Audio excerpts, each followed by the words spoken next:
Get your free copy of the complete tutorial at www.teachucomp.com/free. There are several photo effects which are similar to filters that you can apply to your images. To do this, select Window, Effects from the menu bar to open the Effects panel. Alternatively, if using the basic workspace, you can click the Effects button towards the right end of the taskbar to view the Effects panel. Use the Select Type drop-down at the top of the Effects panel to select a category of photo effects to display within the panel. Hover your mouse over the effects in the panel to see their names in a screen tip. Click an effect choice shown in this panel to immediately apply it.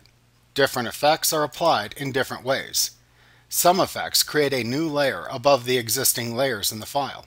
Others may change the actual layer selected before applying the effect.